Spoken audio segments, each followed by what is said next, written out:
Anyway, we are now recording. Okay. Okay. Are you ready to get this party started? Nope. Okay. Everybody, welcome back to Book versus Movie, Unfiltered and Unapologetic. This time, what are we talking about? We are talking about the book Legion by William Peter Blatty. And the movie by the same name. No, not the same name. Sorry. The Exorcist 3 Legion. Isn't that what it's called? I think it's just The Exorcist 3. I'm pretty sure Legion is in there. Yeah, I don't think so. Well, whatever. That's what we're talking about. Anyway, so glad everybody is here to join us for this wicked awesome discussion. Before we go any further, though, here's what I'm drinking. What are you? Okay. You need to tell them. I'm holding up the can here. All right. It is a vodka seltzer, a lemon vodka seltzer, no sugar. Yay. I think it's called -196. I'm not sure. I don't know. It's from Japan, y'all. I don't know. It's got no sugar, though. It's delicious. What you got? I'm currently drinking a Chi-Chi's margarita. Woohoo! Ay. Before it was some beer from Sound Growler. I like it. All right. Are we actually going to talk about the book and stuff? Oh, yeah. Okay, cool. Okay, so the story.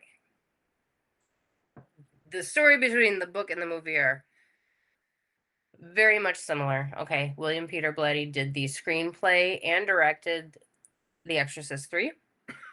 So, are you finished? Yeah. Okay. So here's the gist of it. Okay, so it's 15 years after the events of the original Exorcist. Okay, Reagan, the demons, the head turning, the pea spewing nastiness.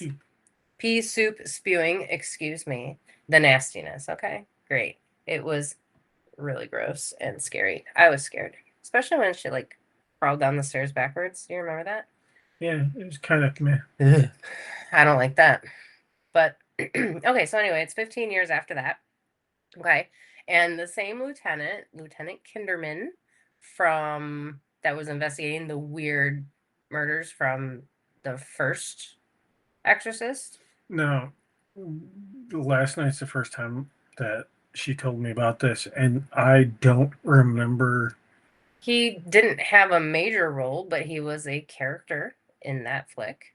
Okay, and there were, I think, two strange deaths that were tied to Reagan in that movie. So the lieutenant was investigating those. Well, now he's back. Okay, it's 15 years later. There is a murderer stuck in the streets of Washington, D.C. Okay, this is where I'm going to get off storyteller mode. Okay, so there's a murderer stalking the streets of Washington, D.C. Like, These new killings are the same modus operandi of past murders. Murders by the notorious serial killer, the Gemini. Freaky, huh? Okay, but anyway, I can't keep up storyteller mode for long. Okay, so the lieutenant, the good lieutenant here, he tries to find the connection between the recent murders, okay, while questioning the existence of an entity that would allow such things to happen. Okay, so now it's like getting all philosophical on our asses, all right? And theological and shit, because, they're demons. Meanwhile, from the beginning, I'm not sure about the book, but because somebody that looks a lot like me forgot to read the book. I read the book, y'all. But we watched the movie last night, and in the movie, the Lieutenant Kinderman, who somehow stayed a lieutenant after 15 years, which is weird. Anyway, he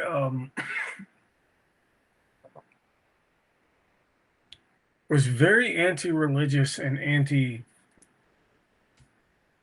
the beginning of the movie, he started off sounding very racist, very anti-religion, very. He's a man of science, okay? He's a police detective, lieutenant, whatever you want to call him. It wasn't just that. It was the whole George C. Scott. But this is for later in the discussion. Okay. Can we get through the plot first? Okay. Let me do my thing. Dude. Jeez. All right. Anyway, guys. So mean to me. God. Okay. But here's the turning point in the story. Okay, the twist. Well, it's not. It's not really a twist, and we'll get to that later. But when one of Kinderman's closest friends turns out this guy's a priest. Okay, Father Dyer. Yeah. When he comes up dead. Okay, he is face to face with this spirit of the killer. Okay, that happens to pop up in an unlikely spot. Okay. Does everyone remember Father Damien Karras from the first Exorcist? Yeah. I guess he's still kicking, all right? And this killer inhabits his body. Mind you, this is the same guy that jumped out of the window and fell down a shitload of stairs. Yeah, and died. Well, we'll get to that later, too. Okay. So it appears that the demons are back and seeking revenge, all right? Because of, what happened before 15 years ago. And they're willing to use any resource to exact this revenge. All right. Let's go through the book first. Okay. So the book is remarkably similar to the movie because, same author, Same screenplay, director. Oh, same guy. All same guy. Okay. Even, we'll mention the carp story, even down to the carp story. Kinderman tells a story about how a carp is swimming in his bathtub and he can't go home until the carp is asleep. Yeah. I don't have any words for that. It's just a fun story. Watch the movie if you haven't, or read the book if you haven't. It's interesting. It's a thing. It's a thing, yeah.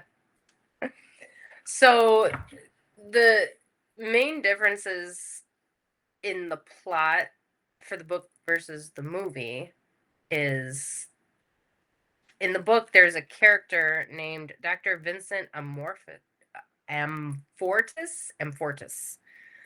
He is the doctor of psychiatry at the hospital where this whole thing takes place, okay? And he has recently lost his wife, so he is trying to speak to the dead to contact his wife. But he also, when he finally does think he makes contact, he also hears these other voices, which he interprets or turns out to be the voices of the demons, which are Legion.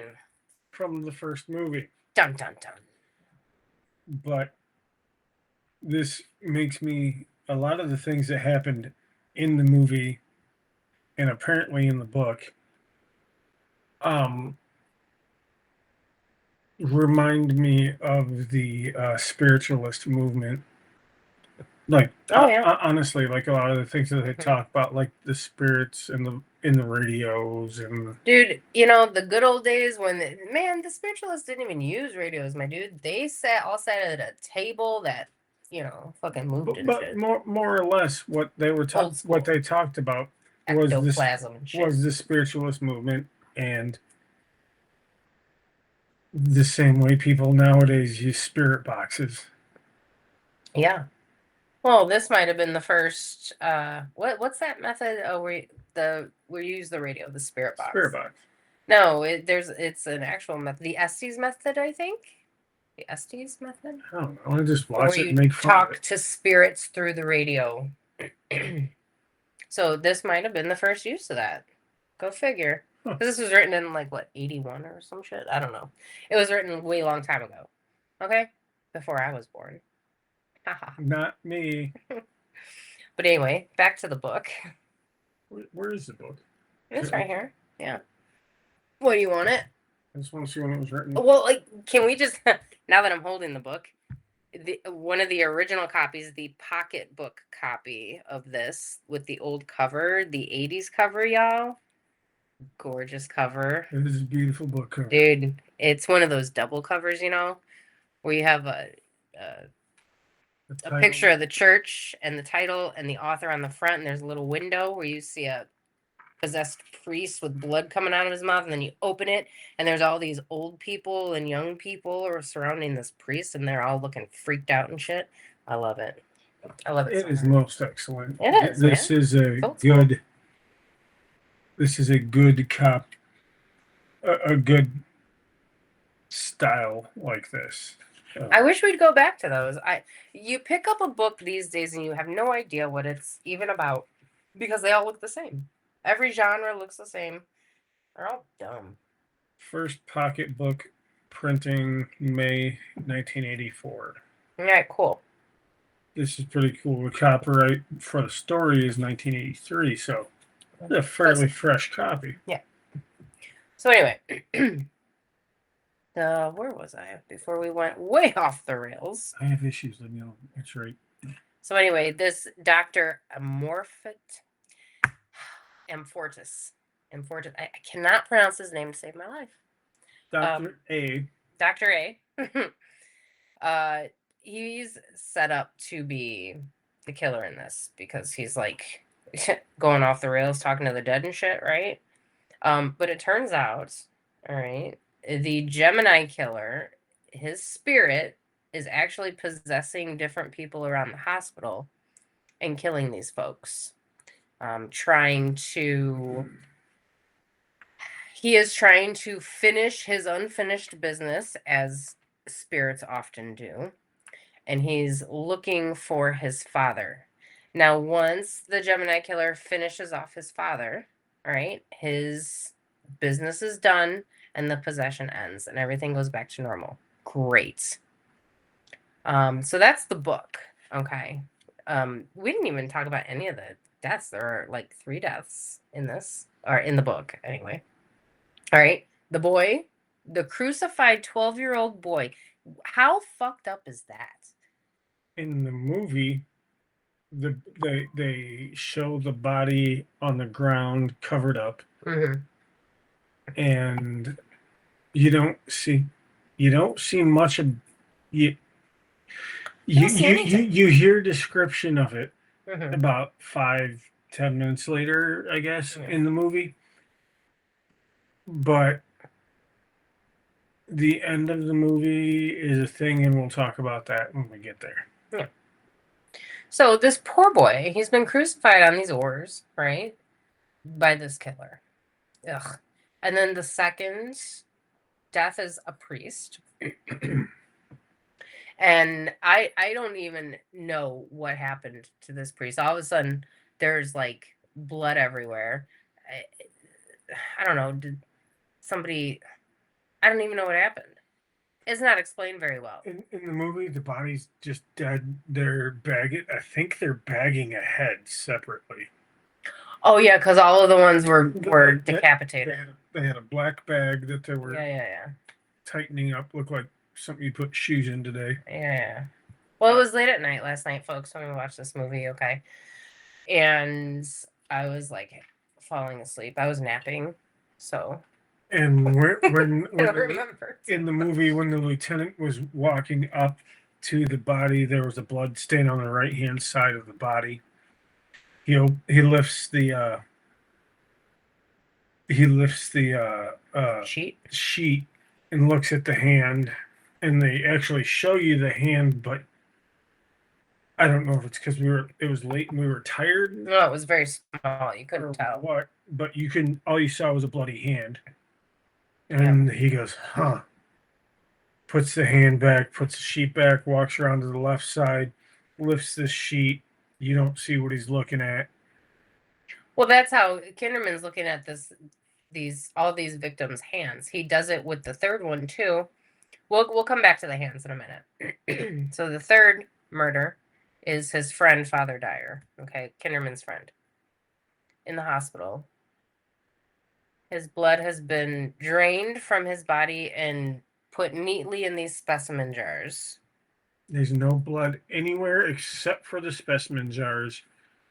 And there's a note written above the bed in his blood that says it's a wonderful life with 2 L's in wonderful. So we'll come back to that too. So anyway, back to the hands. Someone's worse at spelling than I am. Back to the hands. Okay.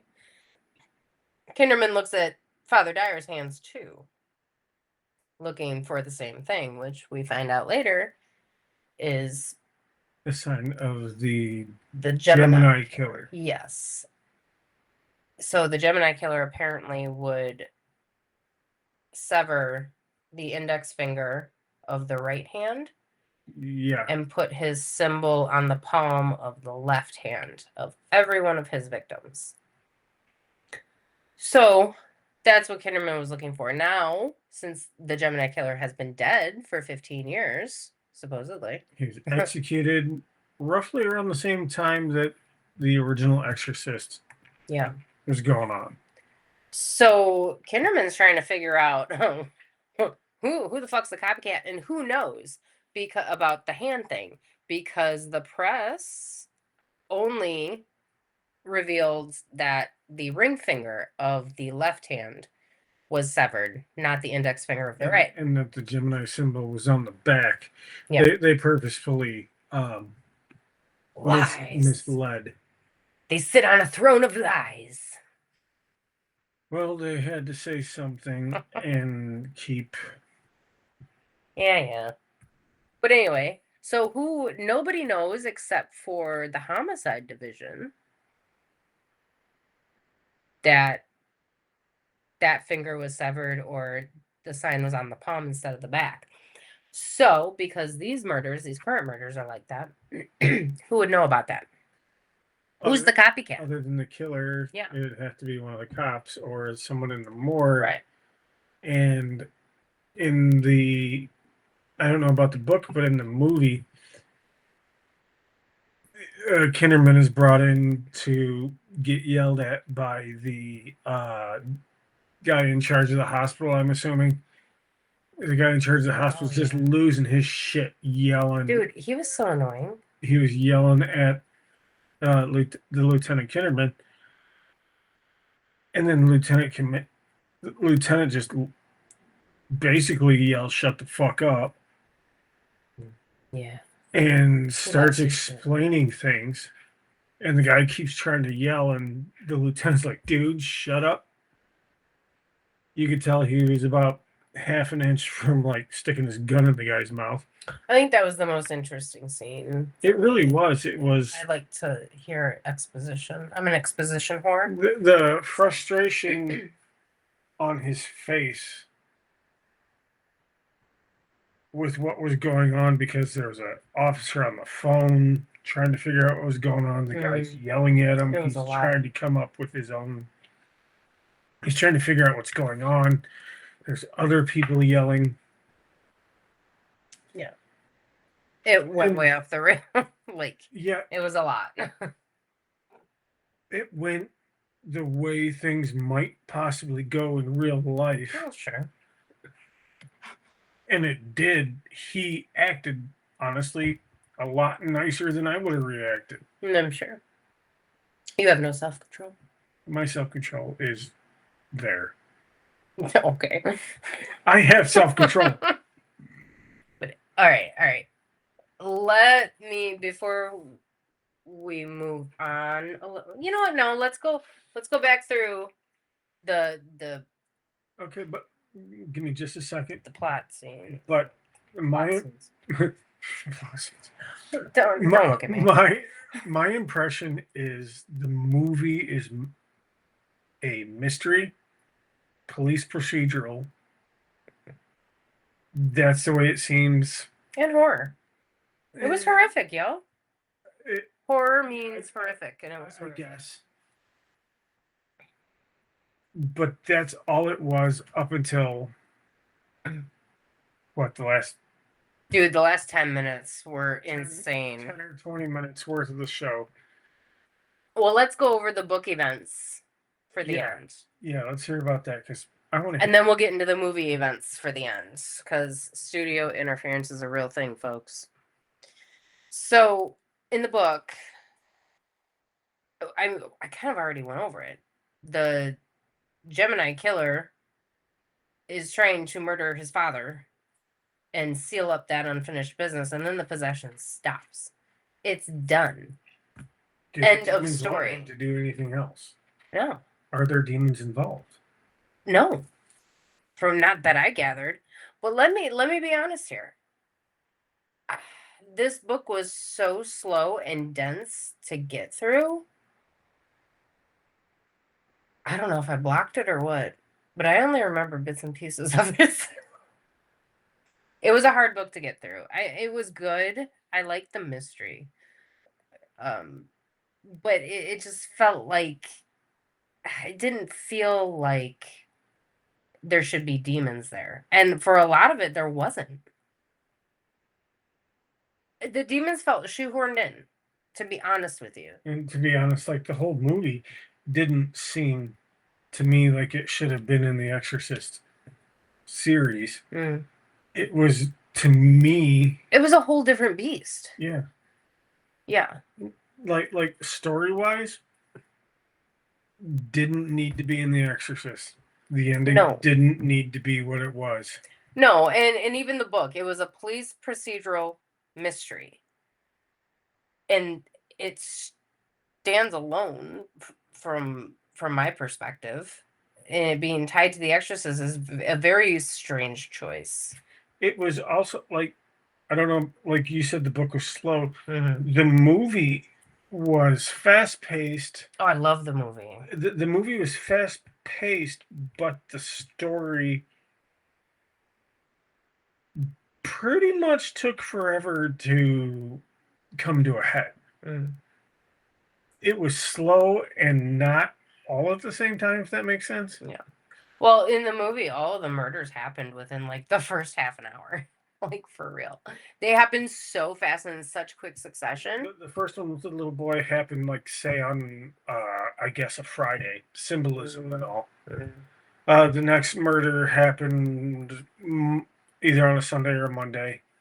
And the next murder happened a day or two later from the sounds of it. Yeah, I'm talking in the movie, like the first half an hour was filled with murders, which I dug. But the only connective, give me more murders, man. The only connective tissue for this movie and the original movie, because this is supposed to be the actual sequel to the original movie, if what you told me last night was correct.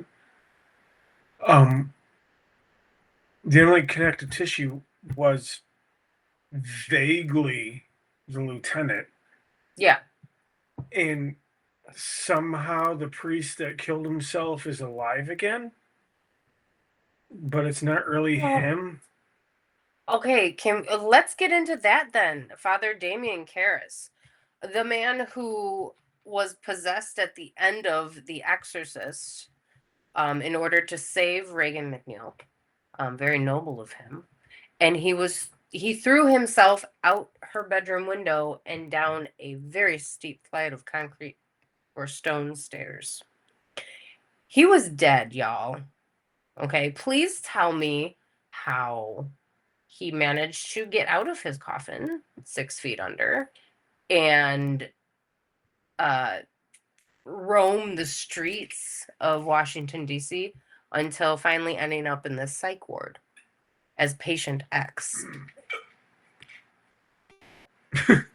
It is vaguely explained, and I mean, I don't know. Do we want to go into how it was explained? Let's go into it. I have no idea how it was explained in the book. In the movie, go on. Oh my God, go on. In the movie, you see Father Karras' face for the first time you see him. It's this guy sitting there with his head down, talking to his knees, describing, I was dead when I was 21. Is the first thing that I can recall from this. And trying to figure out what the hell that had to do with the fucking story. And then it goes, somebody calls Billy, I think, as the lieutenants are walking by, and he's all like, what the hell was that? And he turns around and looks. And there's this guy sitting there staring at the floor. And somehow he heard his name called through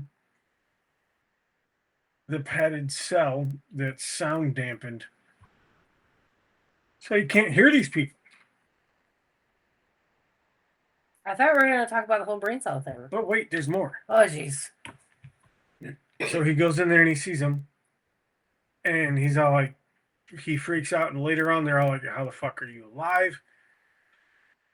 And it went from looking like Father Karras to looking like the Gemini killer. Why? Okay, folks, I apologize. He keeps calling it the Orion killer. Why? It is the Gemini killer. I have no idea. All right, go on before you lose your train of thought. But, shit. You lost it, didn't you? Shh. The Gemini killer, that's his face that you end up seeing anytime that the lieutenant talks to him. Played by, what is it, Peter Dorff? Or Get the fuck out of here if you get that guy's name wrong. I can't remember his name. Brad Dorff? Brad Dorff. There's too many different fucking names. Get the fuck out Brad of here, Dorff. dude. Same gentleman that played Chucky. Oh, but you didn't know that. I know the last name's Dorff, okay? We just called him George or some shit. I said Peter. Peter, excuse me. Some other. I'm sorry to anybody who is named George or Peter, but those very generic names, okay? She's a hater. Anyway. I just want to get to the brain cell discussion. Can we just get there? At some point, the Gemini killer sits there and loses his shit yelling about how long it took him to regrow the brain that was, in his words, pudding. It was either pudding or jelly from jumping out of the stairs and the priest dying. How does somebody jump out of stairs? Out of the window, down the stairs. Okay. You know what I mean. So did I. I don't, though. So since the guy killed himself, Father Karras, right? Yeah, since Father Karras jumped out, killed himself. He didn't kill himself. It was a sacrificial death to save the little girl. Let me finish my sentence. Jesus. He jumped out of the window, killing himself, sacrificing himself to save the kid. Thank you. Appreciate that. Which can be, which depending on how you look at the religion itself, tells you a bunch of different things. That's a whole different conversation. Oh God, yes. But anywho, he went down the stairs. His brain was all messed up, apparently. Oh yeah. And that height, you're gonna get smushed up. In the movie, some demons that were friends with Legion from the first movie. They were like hanging out, having beers. And apparently. Shit? Sweet. Shots, beers, you know. Shot. Just like I read it. Anyways, what the hell? He said something along the lines of, I got into the body, there wasn't much there. It took me forever to start growing the brains back. And then I climbed out of the the cheap ass coffin and through all that dirt, I scared the hell out of some priest, and it was fucking amazing. I loved it. Essentially is what the guy said. And I actually thought that was funny. But anyway, and then he said he got stuck in the psych ward. Well, I mean, with a story like that, no wonder he's in the psych ward. You know what I'm saying? Yeah, he somehow got stuck in the psych ward and was catatonic for 15 years. He goes, 15 years it took me to grow this brain back and fucking stuff. And stuff. 15. He kept going on about it being 15 years in this deep, growly voice. And then he went off on more of a tangent than I usually go off on. So and this is a pretty long one. Yeah. Yeah. I just wanted to hear about the regrowing of the brain cells because, dude, that was trippy AF.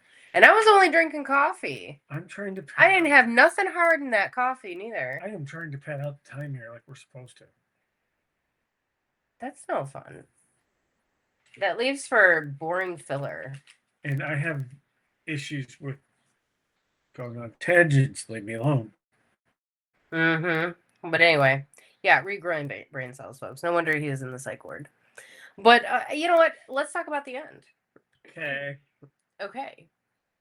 We talked about the book's ending. Very tame compared to the Hellraiser-esque ending. If that was the ending in the book, that was such a blue ball.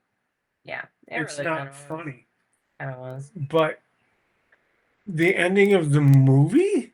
Holy shit. Dude, let's go through who Dr. Morning is, or who Father Morning is. At the end of the movie, there are people showing up that were briefly mentioned 45 minutes earlier.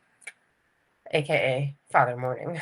And then he's before the end of the movie, he's talked about, and you would think that the cop would go interview this guy trying to get more information about what's going on, but it doesn't happen. And then suddenly there's this bird fluttering in a box that gets killed by demons. Oh, that was him? Yeah, that was him. Oh, see, I didn't put two and two. And a crucifix falls off the wall and it starts bleeding out of its eyes. Oh, yeah, that was creepy. Oh. Dude, we didn't even talk about the creepy-ass religious imagery. Okay, let's finish this part and then we'll get into that. Well, hurry up then. You go ahead, talk about. Oh, I'm sorry, you were going off on a tangent again. No, I was talking about the introduction to the character that is retarded. You cannot use the R word. Special. Oh my god. Okay, anyway, so Dr. Morning, God, Father Morning, he goes into patient X's cell. Okay, Father Karras' cell there in the hospital. And he's going to exorcise the demons, right? Dude, this shit was crazy. First off, the priest was damn near defeated by the demons. Okay, that's not how this is supposed to go. And then the lieutenant comes in thinking he's gonna confess his sins or beliefs or whatever the fuck. Cowboy. And he thinks he's gonna save the day, and these wretched folks comes out of the floor. The floor opens up with this lightning crash, boom, and then the floor opens up, and all these wretched beings come up with their hands grabbing, and then in the middle of it all is the 12-year-old crucified boy, all right, with nails in his eyes and minstrel blackface. It was terrible. Well, very Hellraiser-esque. In the description of the 12-year-old being killed, he had the head of a Jesus statue from somewhere that they couldn't figure out, even though it showed you face on. Anyway, and it's painted up in blackface with the nails in the eyes. Yes. It's referred to as ingots driven through the eyes. Well, yeah, that's what they used to crucify the nails. They used to crucify Jesus. They used ingots. They used iron nails. I don't know what the fuck ingots are. Chunks of metal, big. Okay, great. Ingots. But anyway, so they're all coming up from the floor, and it's very scary, very gross, very flashy. Okay, very studio mandated. like the shoehorned in. The tail end of this movie is there because the studio wanted it. Oh, absolutely. Well, you put a title on it like The Exorcist 3. There's got to be an exorcism somewhere, right? And that's what Father Morning tried to do, but it failed miserably. There was flesh ripping and everything. It was crazy. But then at the end, he saves Lieutenant Kinderman. Okay, and he holds up the cross and he exorcises the demons. Just long enough for the lieutenant to play out his childhood fantasies of being a cowboy shooting the bad guy. Yeah. Although the Shot bad him. guy was one of his best friends that says, "Shoot me now, Bill," Yeah. and he does. Well, so that's the second.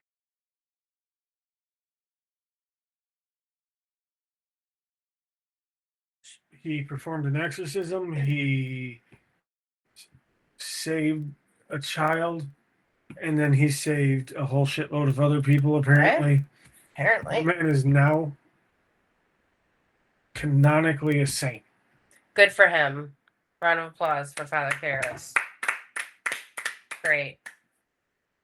So, final thoughts. Um, Okay, I got some final thoughts.